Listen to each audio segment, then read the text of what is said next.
Hello everyone, welcome to people's academy. I am Shahid Khan and people's academy platform पे आपका स्वागत है। डियर स्टूडेंट्स, जैसा कि आप जानते हैं एमए पॉलिटिकल साइंस के एंट्रेंस एग्जाम्स जो है वो नज़दीक आ रहे हैं एंड आने वाले 2 महीनों में डिफरेंट यूनिवर्सिटीज़ जो हैं वो एमए पॉलिटिकल साइंस के एंट्रेंसेस कंडक्ट करेंगी। एंड इसी को ध्यान में रखते हुए हमने एक सीरीज़ शुरू की है जिसमें हम डिफरेंट यूनिवर्सिटीज़ के प्रीवियस ईयर पेपर्स को डिस्कस करेंगे।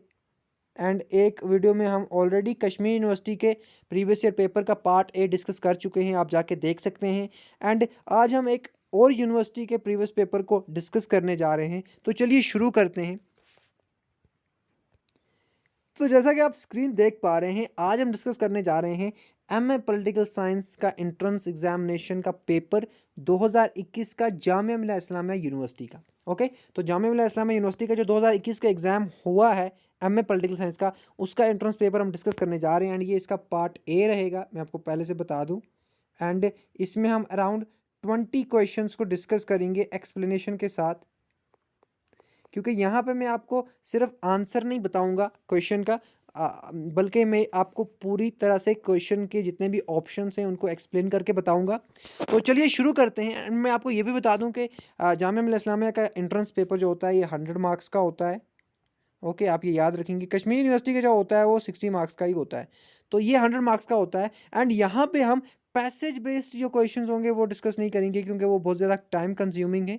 ओके, तो आप इसको ध्यान में रखेंगे। पैसेज बेस्ड क्वेश्चन जो होते हैं वो बहुत ईजी होते हैं, तो आप वो खुद भी कर सकते हैं। तो चलिए शुरू करते हैं हम आज की डिस्कशन। तो ये है हमारा पहला क्वेश्चन। एंड क्वेश्चन में हमारे पास स्टेटमेंट दिए गए हैं कि consider the following statements and choose the correct answer. तो हमें करेक्ट आंसर बताना है स्टेटमेंट्स को पढ़ के। तो पहला स्टेटमेंट हमारे पास, the president of India is eligible for re election. तो president of India re election के लिए एलिजिबल है। हाँ जी, बिल्कुल एलिजिबल है, दूसरी बार कंटेस्ट कर सकता है प्रेसिडेंट ऑफ इंडिया इलेक्शन, तो ये करेक्ट है। दूसरा हमारे पास क्या है, president of India can be member of either house of the parliament. तो ये बिल्कुल गलत है। प्रेसिडेंट ऑफ इंडिया पार्लियामेंट के किसी भी हाउस का मेंबर नहीं होना चाहिए। ओके, तो यहाँ पे कैन नॉट भी होना चाहिए था। ओके, तो ये गलत है। तीसरा हमारे पास है, vice president of India is elected by electoral college of both the houses of parliament. तो वाइस प्रेसिडेंट ऑफ इंडिया जो होता है उसके इलेक्शन जो होते हैं वो एक इलेक्टोरल कॉलेज के द्वारा होते हैं। ओके, एक इलेक्टोरल कॉलेज बनाया जाता है एंड वही उसके इलेक्शंस की, मैं आपको बता दूं, वोटिंग करता है। ओके, तो यहाँ पे ये भी सही है।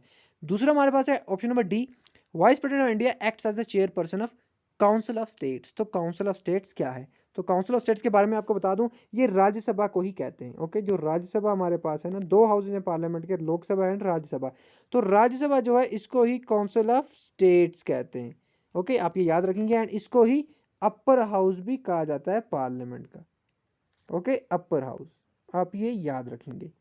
तो बिल्कुल हमारे पास ये भी करेक्ट है। तो एक इसमें से हमें जो है इनकरेक्ट है, यानी कि बी। तो अब हम देखते हैं आंसर किस तरह से होगा हमारा। तो कोड्स दिए गए हैं, यहाँ पे बी को छोड़ के कौन सा ऑप्शन है जिसमें बी नहीं है।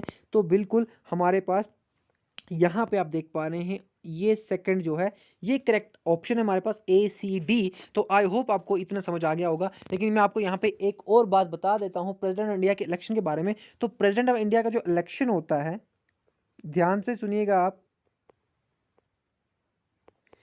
उसकी जो वोटिंग होती है वो 3 तरह की कैटेगरीज के लोग करते हैं।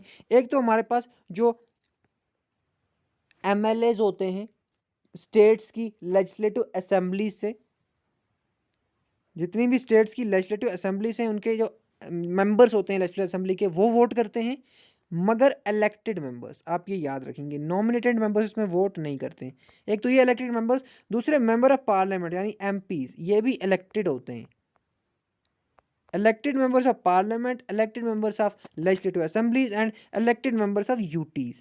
यूटीज की भी लेजिस्लेटिव असेंबलीज होती हैं एंड उनके भी इलेक्टेड मेंबर ही वोट करते हैं प्रेसिडेंट ऑफ इंडिया के इलेक्शन में। तो आप ये रखेंगे याद, नॉमिनेटेड मेंबर्स वोट नहीं करते हैं। ओके, तो ये 3 कैटेगरीज के लोग जो हैं वोट करते हैं प्रेसिडेंट ऑफ इंडिया के इलेक्शन में। आई होप आपको इतना पता चल गया होगा। अब इलेक्शन का तरीका कौन सा होता है, प्रोपोर्शनल रिप्रेजेंटेशन से वोटिंग होती है। प्रोपोर्शनल रिप्रेजेंटेशन, आप ये याद रखेंगे, ये क्वेश्चन बार बार एग्जाम में पूछा जाता है। तो चलते हैं हम अपने नेक्स्ट क्वेश्चन पे। आई होप आपको इतना क्लियर हो गया होगा। चलते हैं अपने नेक्स्ट क्वेश्चन पे। क्वेश्चन नंबर 2 हमारे पास है, match the following articles with their explanation in the Indian constitution. तो यहाँ पे आप देख पा रहे हैं ये प्रोविजन दिए गए हैं एंड इनके अगेंस्ट आर्टिकल्स दिए गए हैं, तो हमें मैच करना है कि कौन सा प्रोविजन किस आर्टिकल से मैच करता है। तो सबसे पहले फाइनेंशियल इमरजेंसी की बात करें तो ये आर्टिकल 360 के अंडर आती है। प्रेसिडेंशियल रूल की बात करें तो ये आर्टिकल 356 के अंडर आता है। अमेंडमेंट ऑफ इंडियन कॉन्स्टिट्यूशन की बात करें तो ये 368 के अंडर आता है। And contingency fund of India की बात करें तो ये 267 की अंडर आता है। तो सबसे पहले मैं आपको इमरजेंसीज के बारे में बता दूं, तो इमरजेंसीज की हम जब बात करते हैं इंडियन कॉन्स्टिट्यूशन में, तो यहाँ पे कुछ इस तरह से है कि पार्ट 18 जो है इंडियन कॉन्स्टिट्यूशन का, पार्ट 18 उसमें 3 तरह की इमरजेंसी दी गई हैं। एक हमारे पास आ गया नेशनल इमरजेंसी, एक हमारे पास आ गया कॉन्स्टिट्यूशनल इमरजेंसी, और एक हमारे पास होता है फाइनेंशियल इमरजेंसी। ओके, तो यहाँ पे ये जो कॉन्स्टिट्यूशनल इमरजेंसी है इसको प्रेसिडेंशियल रूल भी कहते हैं, तो आप इसमें कंफ्यूज नहीं होइएगा, presidential rule and constitutional emergency ये एक ही है। तो यहाँ पे यही बताया गया है कि 2 इमरजेंसी दी गई हैं और आर्टिकल्स दिए गए हैं, तो हमें बताना है कि किस तरह की इमरजेंसी किस आर्टिकल के रिगार्डिंग है। तो नेशनल इमरजेंसी 350 आर्टिकल के अंडर 352 के अंडर होती है। कॉन्स्टिट्यूशनल इमरजेंसी यानी प्रेसिडेंशियल रूल 356 के अंडर है। एंड फाइनेंशियल इमरजेंसी 360 के अंडर है, जो कि यहाँ पे दिया गया है। ओके, तो ये आप ध्यान में रखेंगे। यहाँ पे इसका आंसर क्या होना चाहिए, यहाँ पे इसका आंसर होना चाहिए B A D C. Okay, B A D and C. तो यहाँ पे हमारे पास जो ऑप्शंस हैं वो आप देख पा रहे हैं, सॉरी ऑप्शन यहाँ पे आप देख पा रहे हैं बी ए डी सी, जो दूसरा है ये वाला बी ए डी सी, यानी B A D and C. Okay, तो ये हमारे पास करेक्ट ऑप्शन है इसका। आई होप ये इतना आपको समझ आ गया होगा। अगर मैं आपको यहाँ पे अमेंडमेंट की बात कर दूँ तो अमेंडमेंट को होता है यानी कॉन्स्टिट्यूशन को चेंज करना। इस पे भी वीडियो में ऑलरेडी अपलोड कर चुका हूँ, आप देखेंगे डिटेल में मैंने अमेंडमेंट को कवर करने की कोशिश की है। ओके, कि किस तरह से कॉन्स्टिट्यूशन में चेंज लाई जाती हैं। ओके, आई होप इतना आपको क्लियर है। अमेंडमेंट का प्रोसेस जो है, ये प्रोविजन जो है ये पार्ट 20 ऑफ इंडियन कॉन्स्टिट्यूशन में दिए गए हैं। तो देखो मैं आपको इंडियन पॉलिटी भी यहाँ पे बता रहा हूँ, एक्सप्लेनेशन के साथ ऑप्शंस के थ्रू। तो सिर्फ मैं आपको आंसर नहीं बता रहा हूँ, बहुत सारी चीज़ें और भी बता रहा हूँ। पेन पेपर लेके आई होप आप बैठे होंगे इस वीडियो को देखने के लिए। तो चलते हैं अपने नेक्स्ट क्वेश्चन पे। क्वेश्चन नंबर 3 हमारे पास है, identify the theoretician who extended the ecological approach to public administration. तो पब्लिक एडमिनिस्ट्रेशन में इकोलॉजिकल अप्रोच जो है ये किसके द्वारा एडवोकेट किया गया है, यानी किसके द्वारा एक्सटेंड किया गया है, कौन बिलीव करता है इकोलॉजिकल अप्रोच में पब्लिक एडमिनिस्ट्रेशन में। ओके, तो यहाँ पे मैं आपको बता दूं इसका करेक्ट ऑप्शन जो है हमारे पास वो है option number A, Fred Riggs. Okay, Fred Riggs, या फिर कहीं कहीं पे FW रिग्स भी लिखा होगा।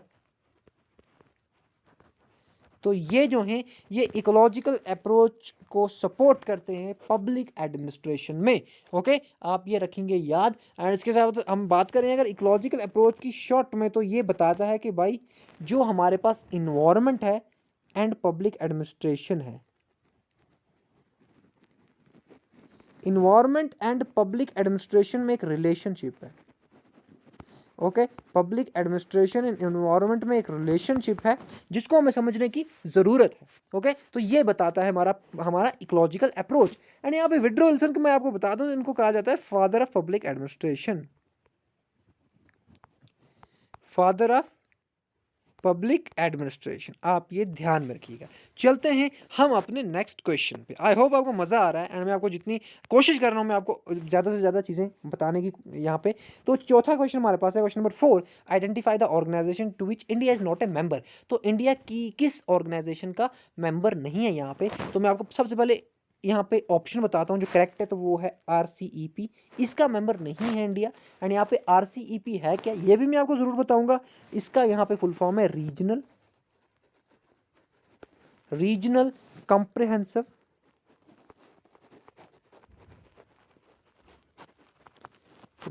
Comprehensive economic partnership. Okay, economic partnership.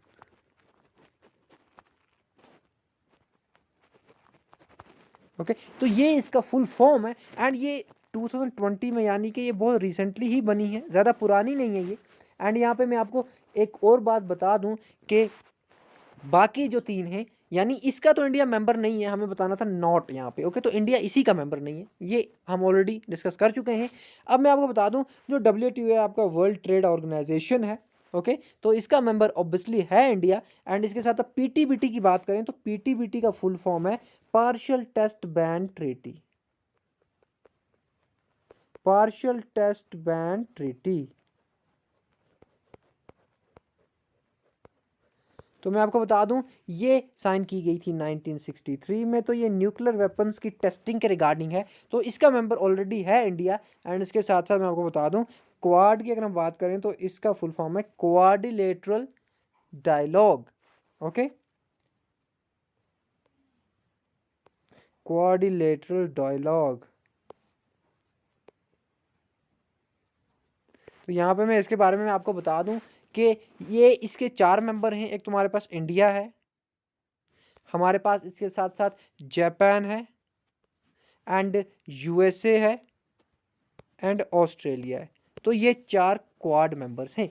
तो यहाँ पे भी इंडिया मेंबर है। तो यहाँ पे सिर्फ मेंबर किसका नहीं है, इंडिया। ऑप्शन नंबर ए जो मैं आपको बता चुका हूँ, यही इसका करेक्ट ऑप्शन है, क्योंकि हमें बताना था कि मेंबर कौन सा नहीं है इंडिया किसका। तो चलते हैं हम अपने नेक्स्ट क्वेश्चन पे। क्वेश्चन नंबर 5 हमारे पास है, the following countries are involve in Doklam issue. तो डोकलाम इशू आपको पता है, आपने बहुत बार सुना होगा। तो कौन सी कंट्री है जो इन्वॉल्व है डोकलाम इशू में? तो मैं आपको बता दूं, सबसे पहले इसका करेक्ट ऑप्शन, तो ऑप्शन नंबर डी जो हमारे पास करेक्ट है। चाइना, भूटान एंड इंडिया जो है डोकलाम इशू में इन्वॉल्व रहते हैं। एंड ये आपको पता है, ये तीनों जो हैं एशियन कंट्रीज हैं, एशियन कंट्रीज हैं। ओके, आपको ये भी पता होगा कि चाइना पॉपुलेशन में सबसे बड़ी कंट्री है। ओके, तो ये सारी चीज़ें आपको पता होनी चाहिए, छोटी छोटी चीज़ें। एंड चलते हैं हम अपने नेक्स्ट क्वेश्चन पे। क्वेश्चन नंबर 6 हमारे पास है, Paris agreement is associated with dash. तो पेरिस एग्रीमेंट किसके रिगार्डिंग है? तो यहाँ पे आप देख पा रहे हैं, ये इन्वायरमेंट के रिगार्डिंग भी क्वेश्चन आपको पूछे जा रहे हैं, क्योंकि ये असल में इन्वायरमेंटल पॉलिटिक्स का क्वेश्चन बन जाता है। इंटरनेशनल लेवल पे ये एग्रीमेंट हुआ है, तो इन्वायरमेंटल पॉलिटिक्स का ये इस तरह से क्वेश्चन बनता है। तो यहाँ पे बताना है हमें कि ये किससे एसोसिएटेड है। तो ये बाई क्लाइमेट चेंज से एसोसिएटेड है पेरिस एग्रीमेंट। अब पेरिस एग्रीमेंट जो है क्लाइमेट चेंज से एसोसिएटेड है, पहली बात। अब दूसरी क्या है, ये एक लीगली बाइंडिंग एग्रीमेंट है। It's a legally binding agreement. Legally binding agreement यानी कि जो जो इसको साइन करेगी कंट्री, उन पर ये बाइंडिंग हो जाता है। एंड ये 196 कंट्रीज ने साइन किया, कब? COP 21, यानी कि कॉन्फ्रेंस ऑफ पार्टीज 21 इसको कहते हैं। COP 21, sorry 21। तो कॉन्फ्रेंस ऑफ पार्टीज, कॉप का मतलब है कॉन्फ्रेंस ऑफ पार्टीज 21। तो 21st मीटिंग जो कॉन्फ्रेंस जो हुई डिफरेंट स्टेट्स की 2015 में पेरिस में, फ्रांस में, तो वहीं पे ये एग्रीमेंट साइन किया गया। पेरिस एग्रीमेंट नाम रखा गया। एंड ये क्लाइमेट चेंज के रिगार्डिंग है कि भाई हमें किस तरह से क्लाइमेट को प्रोटेक्ट करना चाहिए। चलते हैं हम अपने नेक्स्ट क्वेश्चन पे। क्वेश्चन नंबर 7 हमारे पास है, which of the following states has signed piece agreement under the US initiative in 2020। तो 2020 में US ने एक इनिशिएटिव लिया, जिसके द्वारा जिसके अकॉर्डिंगली एक पीस एग्रीमेंट साइन किया गया है 2020 में। एंड वो किस 2 कंट्रीज के बीच में साइन हुआ है वो एग्रीमेंट? तो यहाँ पे मैं आपको बता दूं, वो इजराइल एंड UAE के बीच में साइन हुआ है। आप ये याद रखेंगे। ओके, इजराइल एंड UAE के बीच में साइन हुआ है ये पीस एग्रीमेंट। आई होप अभी तक आपको कोई कंफ्यूजन नहीं हो रही है। तो अब इस पीस एग्रीमेंट के बारे में आपको ज़्यादा पढ़ना हो तो आप गूगल करके इसको पढ़ सकते हैं, क्योंकि यहाँ पे अगर हम ये सारी चीज़ें डिस्कस करें तो टाइम ज़्यादा हो जाएगा, वीडियो लंबा हो जाएगा, एंड आप बोर हो जाओगे। And I don't want that. Okay, तो चलते हैं हम अपने नेक्स्ट क्वेश्चन पे। क्वेश्चन नंबर 8 हमारे पास है, Bandung conference of 1955 is also known as dash. तो एक कॉन्फ्रेंस हुई 1955 में बेंडंग कॉन्फ्रेंस के नाम से। तो हमें बताना है कि इसको और किस नाम से जाना जाता है। तो मैं आपको बता दूं, यहाँ पे करेक्ट ऑप्शन हमारे पास है option number C, first Afro Asian conference. Okay, तो बेंडंग कॉन्फ्रेंस जो 1955 की है, इसको पहली एफ्रो एशियन कॉन्फ्रेंस भी कहा जाता है, यानी अफ्रीकन और एशियन कंट्रीज जो थी उनकी ये कॉन्फ्रेंस हुई, एक मीटिंग हुई डिफरेंट लीडर्स की। तो यहाँ पे बेंडंग जो है ये इंडोनेशिया में, आप ये याद रखिएगा, बेंडंग से कंफ्यूज नहीं होएगा, ये इंडोनेशिया में एक जगह है जहाँ पे ये कॉन्फ्रेंस हुई एंड 1955 में। एंड इंडोनेशिया जो है ना, इंडोनेशिया एक कंट्री है साउथ ईस्ट एशिया में, साउथ ईस्ट एशिया में इंडोनेशिया एक कंट्री है। एंड यहाँ पे मैं आपको ये भी बता दूं कि इंडोनेशिया जो है ये सबसे ज़्यादा मुस्लिम पॉपुलेशन है वर्ल्ड में यहाँ पे। ओके, आप ये भी याद रखेंगे। चलते हैं हम अपने नेक्स्ट क्वेश्चन। क्वेश्चन नंबर 9 हमारे पास है, जो the following is true about धर्मनिरपेक्षता। तो यहाँ पे ये एक हिंदी टर्म है यहाँ पे, तो मैं आपको बता दूं इसका जो मीनिंग है, इसका मीनिंग एक्चुअली है धर्मनिरपेक्षता। जो इसका एक्चुअली ऑप्शन नंबर सी जो आप देख पा रहे हैं, it advocates non discrimination on the basis of religion. तो मजहब यानी रिलीजन के बेसिस पे किसी के साथ भेदभाव नहीं होना चाहिए, ये कहलाता है हमारा धर्मनिरपेक्षता। ओके, तो ये टर्म जो है इसका जो it stands for non discrimination of people on the basis of religion. धर्म के नाम पे, रिलीजन के नाम पे किसी के साथ डिस्क्रिमिनेशन यानी कि भेदभाव नहीं होना चाहिए। एंड मैं आपको बता दूं यहाँ पे एक और इम्पॉर्टेंट चीज़ नॉन डिस्क्रिमिनेशन से मैं आपको यहाँ पे लिंक करने वाला हूँ पॉलिटी से, तो वो ये है कि भाई इंडियन कॉन्स्टिट्यूशन में भी डिस्क्रिमिनेशन जो है वो एबॉलिश्ड है। तो वो किस आर्टिकल के अंडर है? आर्टिकल 15 के अंडर वो है। आर्टिकल 15 क्या कहता है? Abolition of discrimination. Okay, sorry, prohibition of discrimination. Article 15 हमारे पास है prohibition of discrimination. Prohibition of discrimination, अगर कोई भेदभाव करते पकड़ा गया तो उसको सजा है, ये लीगल नहीं है, it's an illegal act discrimination करना। ओके, इस पे आयुष्मान खुराना की मूवी भी आ गई आर्टिकल 15। ओके, तो आप वो देख सकते हैं। चलते हैं हम अपने नेक्स्ट क्वेश्चन पे। क्वेश्चन नंबर 10 हमारे पास है, जो the following is true about state reorganization bill in India. तो स्टेट रीऑर्गेनाइजेशन बिल जो है इंडिया में, उसके रिगार्डिंग जो स्टेटमेंट्स हैं यहाँ पे दिए गए, तो कौन सा सही है, क्योंकि ट्रू बताना है हमें। ओके, तो यहाँ पे मैं आपको बता दूं, सबसे पहला स्टेटमेंट हमारे पास है, the bill requires prior approval of president of India and consultation of states being affected. तो सबसे पहले जो बिल रीऑर्गेनाइजेशन बिल होती है, स्टेट रीऑर्गेनाइजेशन बिल, इसको प्रेसिडेंट का अप्रूवल चाहिए होता है। इसको इंट्रोड्यूस करने से पहले प्रेसिडेंट का अप्रूवल चाहिए। तो एंड उन स्टेट्स का अप्रूवल चाहिए जिन स्टेट्स के लिए ये इंट्रोड्यूस की जा रही है, यानी जिन जिन स्टेट्स को रीऑर्गेनाइज करने की बात हो रही है उनकी कंसल्टेशन होनी चाहिए। तो ये करेक्ट है। दूसरा हमारे पास है, the bill merely requires a prior approval of the president of India. तो पहला क्या है कि हमें स्टेट्स की भी अप्रूवल चाहिए, प्रेसिडेंट ऑफ इंडिया की अप्रूवल चाहिए, तो वो ठीक था। दूसरा हमारे पास क्या है, सिर्फ प्रेसिडेंट की अप्रूवल चाहिए, तो नहीं भाई, स्टेट्स की भी अप्रूवल चाहिए। जिन स्टेट्स को रीऑर्गेनाइज कर रहे हो उनकी अप्रूवल चाहिए, उनका कंसल्टेशन चाहिए। तीसरा हमारे पास the bill merely requires consultation of states. तो सिर्फ स्टेट्स की कंसल्टेशन नहीं चलेगी, प्रेसिडेंट की कंसल्टेशन भी चाहिए, तो ये भी गलत है। The bill requires 2/3 majority of the president to pass. अब यहाँ पे क्या है, जो बिल है उसको पास करने के लिए 2/3 मेजॉरिटी चाहिए। तो यहाँ पे क्या है, यहाँ पे ये गलत हो गया, क्योंकि 2/3 मेजॉरिटी नहीं चाहिए। ओके, तो यहाँ पे करेक्ट ऑप्शन क्या है हमारे पास? Option number A. Option number A जो है ये करेक्ट है। ओके, तो यहाँ पे ए करेक्ट होगा, तो ए ही को हम टिक करेंगे, यही करेक्ट था हमारे पास। ओके, चलते हैं हम अपने नेक्स्ट क्वेश्चन पे। क्वेश्चन नंबर 11 हमारे पास है, which of the following is true about double jeopardy in the Indian penal system.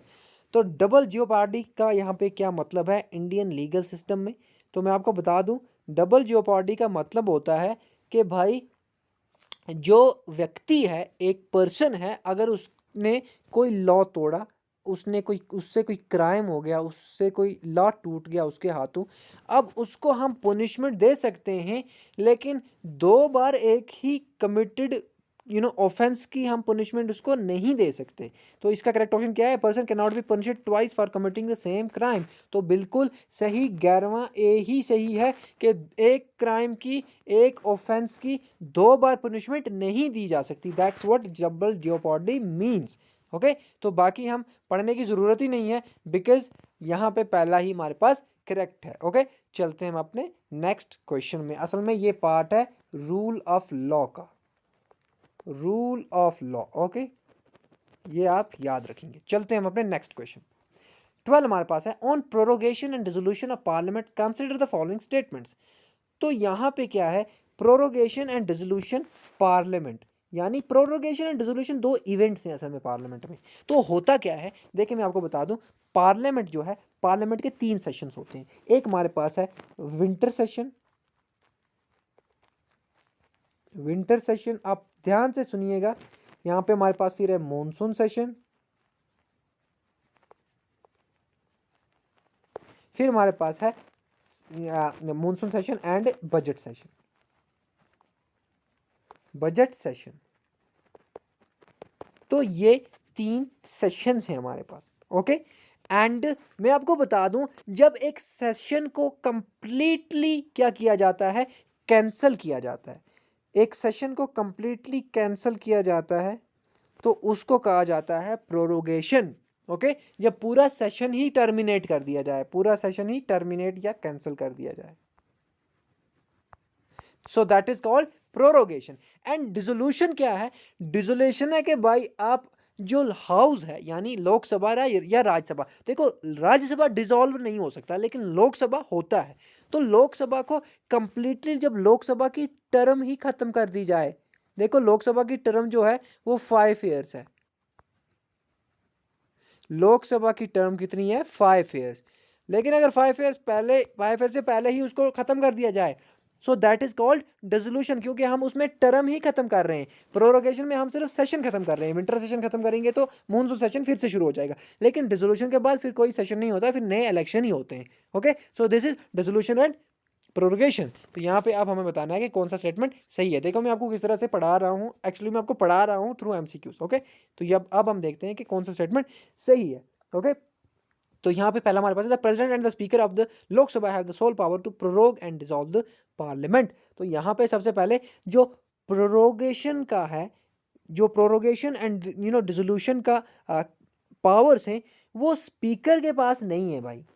Okay, speaker के पास वो नहीं है, तो यहाँ पे ये गलत हो गया। वो प्रेसिडेंट के पास तो हैं लेकिन स्पीकर के पास वो नहीं है, तो यहाँ पे प्रेसिडेंट ही होना चाहिए था, स्पीकर आ गया तो इसका मतलब ये गलत हो गया। दूसरा हमारे पास है, तो ये हमारे पास गलत हो गया। ओके, दूसरा हमारे पास है द स्पीकर, ये गलत है। ओके, दूसरा the speaker and the president has the sole power, sorry the speaker and not the president has the sole power to prorogue and dissolve the parliament. भाई स्पीकर के पास पावर नहीं होते हैं। ओके, तो यहाँ पे फिर से बोल रहा है कि स्पीकर के पास होते हैं लेकिन प्रेसिडेंट के पास नहीं होते, तो ये भी गलत हो गया।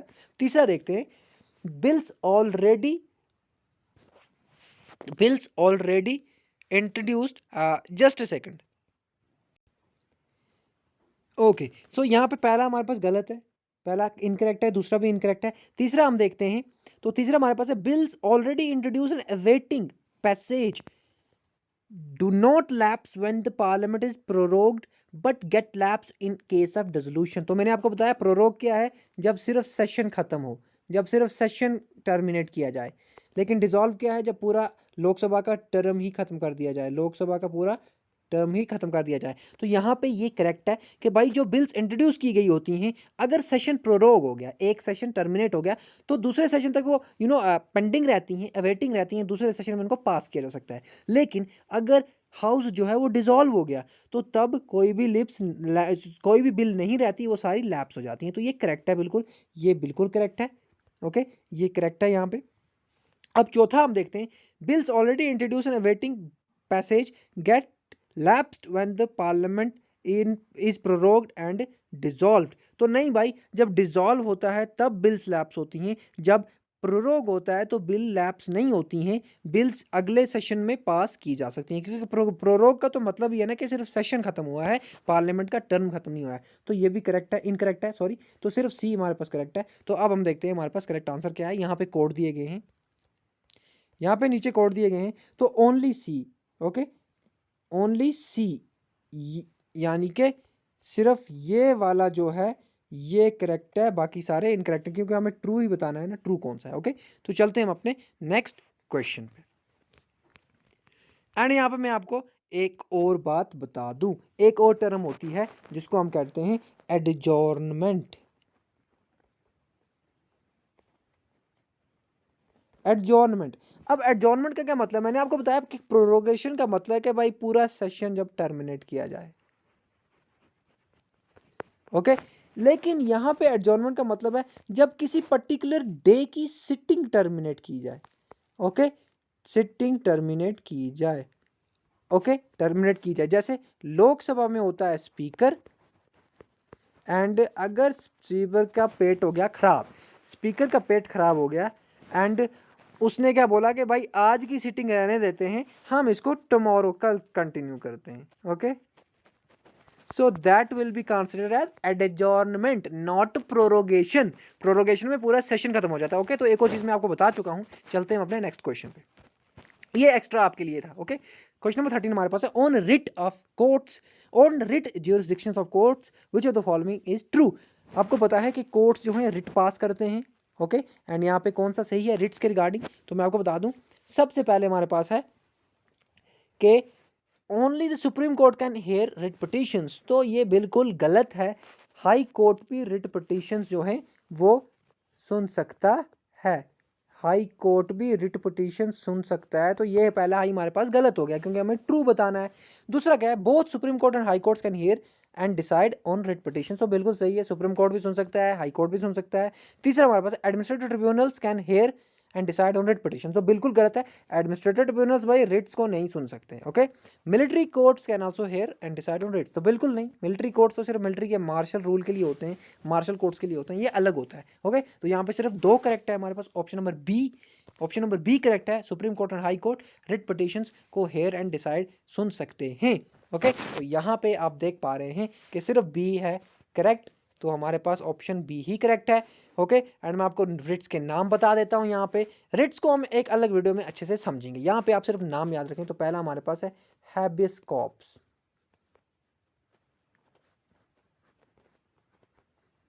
दूसरा हमारे पास है मैंडमस, तीसरा हमारे पास है प्रोहिबिशन, चौथा हमारे पास है सर्शियोरोरी, ओके। पांचवा हमारे पास है क्यो वरंटो। ये 5 रेट्स हैं, आप ये याद रखेंगे, ये था इसका करेक्ट ऑप्शन। चलते हैं हम अपने नेक्स्ट क्वेश्चन पे। क्वेश्चन नंबर 14 हमारे पास है 103rd constitutional amendment is related to, तो भाई ये 103rd कॉन्स्टिट्यूशनल अमेंडमेंट, मैं आपको अमेंडमेंट का वीडियो ऑलरेडी अपलोड कर चुका हूँ, फिर से बता रहा हूँ, आप जाके उसको एक बार देखें, बहुत डिटेल में बताया है, कहीं और से पढ़ने की जरूरत नहीं पड़ेगी। तो यहाँ पे मैं आपको बता दूँ, यहाँ पे करेक्ट ऑप्शन इसका है कि भाई इससे क्या हुआ, 10% रिजर्वेशन मिली इकोनॉमिकली वीकर सेक्शंस को, तो ये एक कैटेगरी नई बना दी, एक नई कैटेगरी बना दी कि भाई ये वीकर सेक्शन जो होंगे इकोनॉमिकली उनको 10% रिजर्वेशन मिलेगी, ओके। जो आप याद रखेंगे, इंस्टीट्यूशंस में जो स्टेट के इंस्टीट्यूशंस होंगे,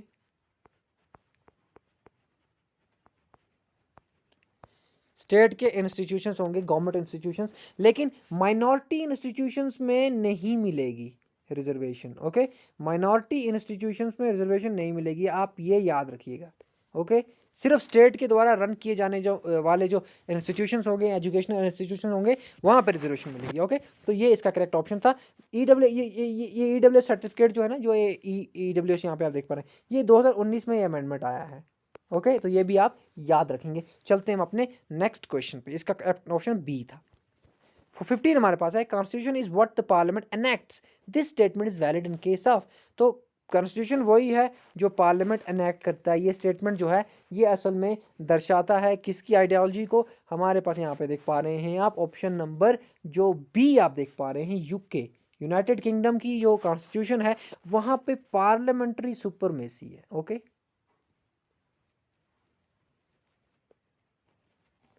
पार्लियामेंट्री सुपरमेसी,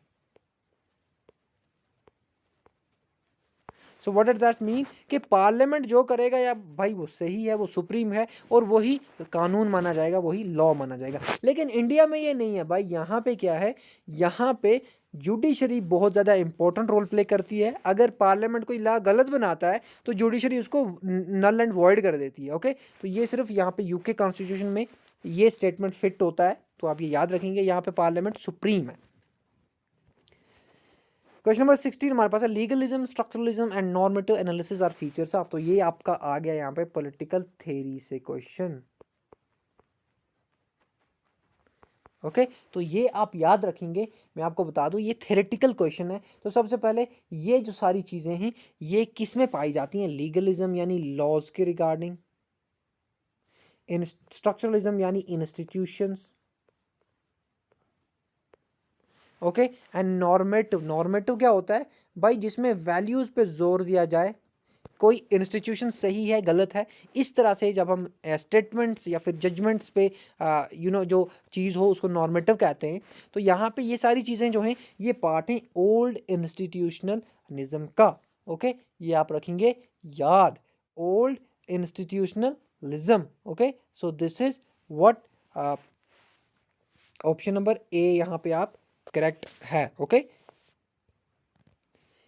ये सारी चीज़ें जो हैं आपको ओल्ड इंस्टीट्यूशनलिज्म में देखने को मिलेंगी। तो मैं आपको बता दूं ओल्ड इंस्टीट्यूशनलिज्म असल में है क्या, कि जब हम ब्यूरोक्रेसी की बात करते हैं ना, जब हम ब्यूरोक्रेसी की बात करते हैं या फिर हम पब्लिक पॉलिसी की बात करते हैं, तो ये एक अप्रोच है। ओके ओल्ड इंस्टीट्यूशनलिज्म तो यहाँ पे ये फोकस करता है इन सारी चीज़ों पे, लॉज पे, इंस्टीट्यूशंस यानी स्ट्रक्चरलिज्म, डिफरेंट इंस्टीट्यूशनल स्ट्रक्चर से, नॉर्मेटिव एनालिसिस, उनके हम कह सकते हैं कि जो वैल्यूज़ हैं उन इंस्टीट्यूशंस की, उनके रिगार्डिंग। तो ये ओल्ड इंस्टीट्यूशनलिज्म एक अप्रोच है, एक हम कह सकते हैं कि एक हम कह सकते हैं कि एक लेंस है पब्लिक पॉलिसी को या ब्यूरोक्रेसी को देखने का। तो इस तरह से क्वेश्चन नंबर 16 का ऑप्शन ए हमारे पास करेक्ट है। चलते हैं हम अपने नेक्स्ट क्वेश्चन पे। 17 हमारे पास है the core, semi periphery and periphery characterization of states is associated with. तो ये तीन कैटेगरीज कैरेक्टरिस्टिक्स स्टेट्स के किसने दिए थे? तो मैं आपको बता दूं यहाँ पे ये दिए गए हैं ऑप्शन नंबर यहाँ पे डी, जो आप देख पा रहे हैं, एम्मनुएल वेलस्टेन। तो इनके द्वारा ये एक थ्योरी दी गई इंटरनेशनल पॉलिटिक्स में।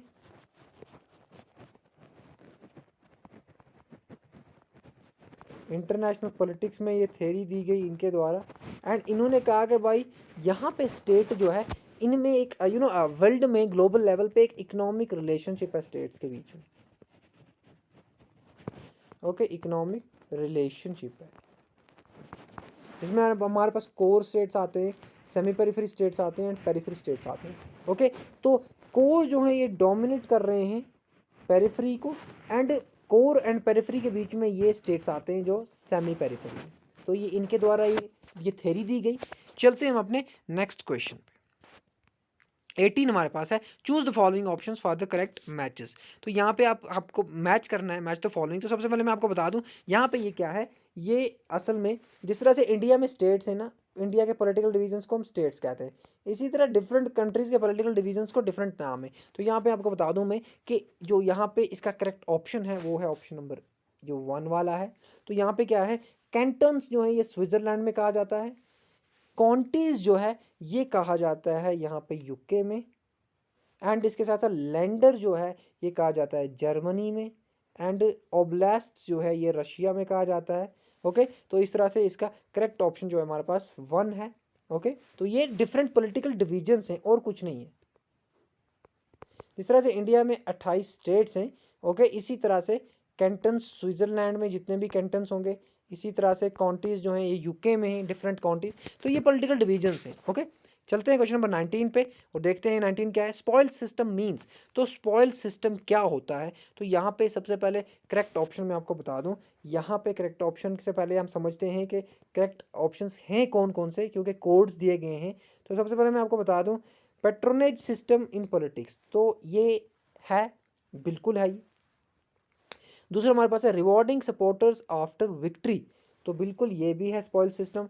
तो यहाँ पे a system that is spoiled of by choice, ये नहीं है। एंड एडजस्टेड सिस्टम भी नहीं है, तो ए बी है। तो यहाँ पे करेक्ट ऑप्शन ये हो गया। यहाँ पे स्पॉइल सिस्टम, यहाँ पे आप सिंपली समझें कि कभी कभी पॉलिटिकल पार्टीज जो होती हैं जब जीत जाती हैं इलेक्शंस को, उसके बाद जो कैंपेनिंग में उनके लोग होते हैं, जो कार्यकर्ता होते हैं, उनको कहीं ना कहीं वो एडजस्ट कर देते हैं गवर्नमेंट जॉब्स में या किसी ऑर्गेनाइजेशन में। ओके, तो इस तरह से इसको स्पॉइल्ड सिस्टम कहा जाता है। Okay, spoiled system. तो यहाँ पे ये पहले दो ऑप्शन करेक्ट है, इसीलिए ए एंड बी करेक्ट है। चलते हैं हम अपने नेक्स्ट क्वेश्चन पे। तो क्वेश्चन नंबर 20 हमारे पास है 20, choose the correct option for the matches. तो करेक्ट ऑप्शन हमें यहाँ पे चूज करना है। तो यहाँ पे मैं आपको बता दूं, ये प्रेसिडेंट्स हैं, डिफरेंट कंट्रीज के प्रेसिडेंट्स के नाम यहाँ पे दिए गए हैं। यहाँ पे अब मैं आपको बताऊंगा एक मेथड जिसको कहते हैं इलिमिनेशन मेथड। इलिमिनेशन मेथड यानी कि अगर आपको एक ऑप्शन भी पता है तो आप बाकी सारों को आंसर कर सकते हैं।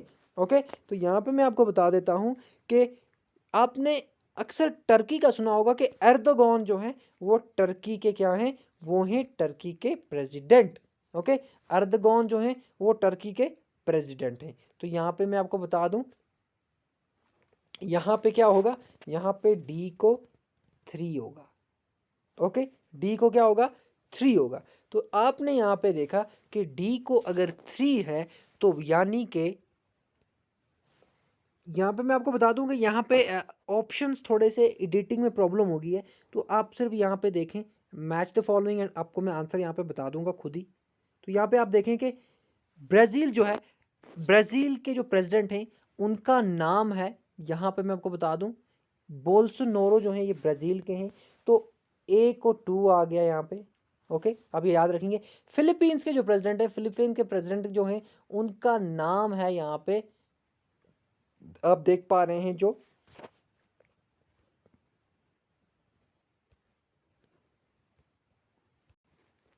फिलीपींस के प्रेसिडेंट आप यहाँ पे 4 जो देख पा रहे हैं, ड्यूटर्ट। ओके, तो ये हैं फिलीपींस के प्रेसिडेंट, यानी कि आपका बी जो है इसका 4 आ गया। एंड हंगरी के प्रेसिडेंट की हम बात करें तो वी ऑर्बन जो हैं ये हंगरी के प्रेसिडेंट हैं। ओके, तो यहाँ पे आपका सी को 1 आ गया। एंड इसी तरह से टर्की के जो प्रेसिडेंट हैं ये यहाँ पे अर्दगॉन हैं, तो यहाँ पे डी को 3 आ गया। ओके, तो आपका किस तरह से होना चाहिए, 2 4 1 3। ओके, ये आपका ऑप्शन होना चाहिए। एंड यहाँ पे मैं आपको बता चुका हूँ, इस तरह से आप मैच कर सकते हैं, ये इस तरह से एंड इस तरह से। ओके, तो ये आपका है 2 4 1 3। यहाँ पे ऑप्शंस में थोड़ा सा खराब हो गया है एडिटिंग करने में, तो 2413 इसका आंसर है, मैं आपको बता चुका हूँ। And this was all about today's 20 questions regarding Jamia Millia Islamia university's entrance exam 2021। And हम नेक्स्ट में करेंगे डिस्कस जेएनयू के पेपर को। ये इसका एक पार्ट हम ऑलरेडी डिस्कस कर चुके हैं जामिया का, ओके, जो आज हमने किया। तो इसी तरह जेएनयू का भी पार्ट ए हम लेके आएंगे। कश्मीर यूनिवर्सिटी का पार्ट ए ऑलरेडी हम डिस्कस कर चुके हैं। ओके, जामिया का पार्ट ए आज हो गया, कश्मीर यूनिवर्सिटी का पार्ट ए ऑलरेडी कर चुके हैं हम। एंड जामिया जेएनयू का पार्ट ए अगले वाले वीडियो में आएगा। एंड इसी तरह से हम इनके सारे पार्ट्स को डिस्कस करेंगे। इस तरह नहीं है कि हम सिर्फ ए पार्ट को ही डिस्कस करेंगे, हम सारे क्वेश्चंस को डिस्कस करेंगे। लेकिन मैं डिफरेंट यूनिवर्सिटीज़ के पेपर को फिलहाल टच करना चाहता हूँ, एक एक पार्ट सबका, तो आपको थोड़ा सा टेस्ट पता चल जाए एंट्रेंस एग्जाम का। तो मिलते हैं हमारे नेक्स्ट वीडियो में। Till then goodbye, take care and पढ़ते रहें। See you in next lecture. Till then keep watching People's Academy, and channel को सब्सक्राइब करें एंड बाकी लोगों से भी शेयर करें। Thank you so much.